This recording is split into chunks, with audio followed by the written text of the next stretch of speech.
तो नमस्कार, मैं अपने यूट्यूब चैनल में आप सभी का स्वागत करती हूँ। जितिया व्रत गीत अच्छा लगेगा तो लाइक कीजिएगा, नए हमारे चैनल पर तो सब्सक्राइब कीजिएगा और कमेंट में बताइएगा कैसा लगा मेरा गीत। प्लीज़ आप लोग सपोर्ट जरूर कीजिएगा मुझे।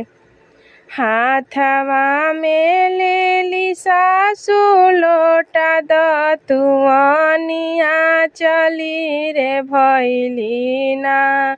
हाथवा में ले ली सासू लोटा दतुआनिया चली रे भैली ना।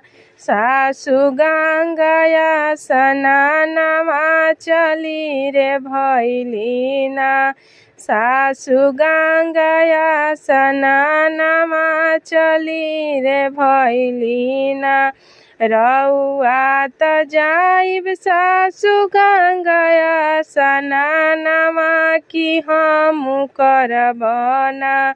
रउआ त जाइब सासू गंगाया स्नानमा कि हम करबना।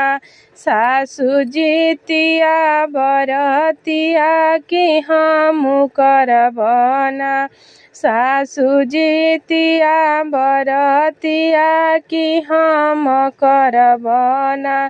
केकरा लागी होला सासू जितिया बरतिया केकरा लागी ना। केकरा लागी होला सासू जितिया बरतिया कि केकरा लागी ना।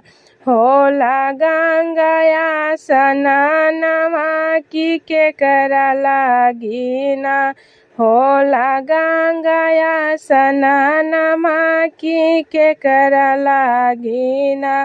पुत्र लागी होला बहु जुतिया बरतिया कि धर्म लागी ना। पुत्र लागी होला बहु जुतिया बरतिया कि धर्म लागी ना। होला गंगाया स्नानमा कि धर्म लागी ना। होला गंगाया स्नानमा कि धर्म लागी ना। हाथवा में ले ली सासू लोटा दतुआनिया चली रे भैली ना। सासू गंगाया स्नानमा चली रे भैली ना।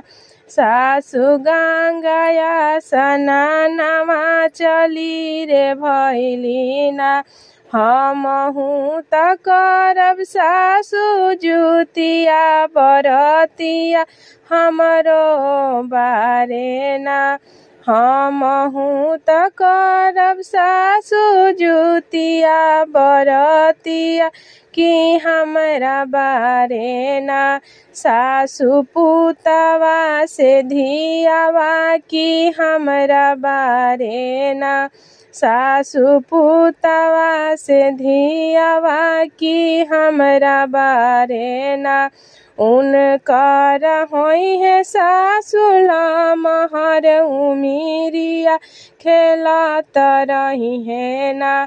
सासू हमरो आचारवा खेलत रही है ना। उनकर होई है सासू लमहर उमिरिया खेलत रही है ना।